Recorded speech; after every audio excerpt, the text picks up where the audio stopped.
குடியரசு என்பதன் பொருள் மக்களாட்சி என்பதாகும். அதாவது தேர்தல் மூலம் மக்கள் விரும்பிய ஆட்சியாளர்களை தேர்ந்தெடுத்துக் கொள்ளும் முறைக்கு குடியாட்சி என பொருள்படும்.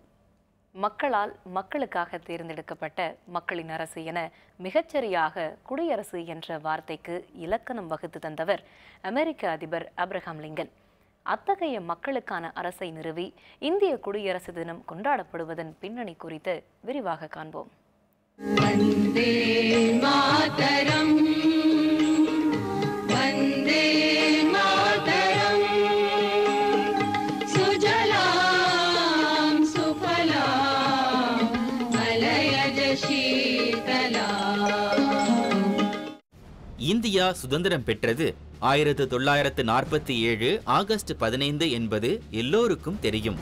ஆனால் அதற்கு முன்பே இந்தியா சுதந்திர தினம் கொண்டாடியிருக்கிறது என்பது உங்களுக்கு தெரியுமா?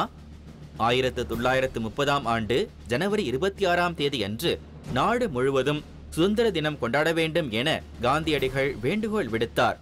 அந்த நாள்தான் இந்தியா சுதந்திரம் பெற்ற பின் குடியரசு தினமாக கொண்டாடப்பட்டு வருகிறது. காந்தியடிகள் அவ்வாறு அறிவித்ததன் பின்னணி என்ன? 1929ஆம் ஆண்டு டிசம்பர் மாதம் லாகூரில் கூடிய அகில இந்திய மாநாட்டில் பூரண சுயராஜ்யமே நமது நாட்டின் உடனடியான லட்சியம் என்ற தீர்மானம் நிறைவேற்றப்பட்டது.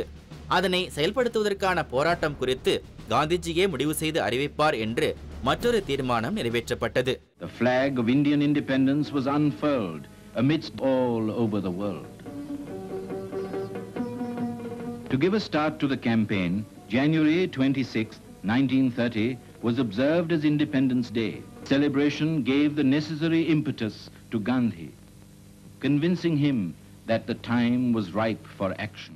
அந்த காலகட்டத்தில் சுதந்திரத்தை முன்னிட்டு பல வன்முறை போராட்டங்கள் நடைபெற்று வந்தன. இந்நிலையில் மீண்டும் சட்ட மறுப்பு இயக்கத்தை தொடங்கினால் அது மேலும் வன்முறைக்கே வழிவகுக்கும் என்பதை காந்திஜி உணர்ந்தார். ஆகவே தேசிய எழுச்சியை அகிம்சை பாதையில் திசை திருப்புவதற்கான வழிகள் குறித்து அவர் தீவிரமாக சிந்தித்தார். அதன் முதல் கட்டமாக நாடு முழுவதும் 1930ஆம் ஆண்டு முதல் ஜனவரி 26ஆம் தேதி அன்று அமைதியாக சுதந்திர தினம் கொண்டாட வேண்டும் என வேண்டுகோள் விடுத்தார். அதன்படி அன்றைய தினம் நகர்ப்புறங்களிலும் கிராமங்களிலும் உள்ளூர் காங்கிரஸ் தலைவர்கள் கூட்டம் கூட்டி காந்திஜி வழங்கிய சுதந்திர தின வேண்டுகோளை எடுத்துரைத்தனர். சுதந்திரம் பெறுவதற்கு 17 ஆண்டுகளுக்கு முன்பே காந்தியடிகள் ஏற்படுத்திய சுதந்திர தின நாள்தான் ஜனவரி 26. சுதந்திரம் பெற்ற பின் அந்த நாளை குடியரசு தினமாக, அதாவது மக்களாட்சி மலர்ந்த தினமாக கொண்டாட 1949 நவம்பர் 26ஆம் தேதி அன்று நேரு அமைச்சரவை முடிவு செய்தது. 1950 முதல் இது குடியரசு தினமாக கொண்டாடப்படுகிறது. இதுதான் குடியரசு நாள் தோன்றிய வரலாறு.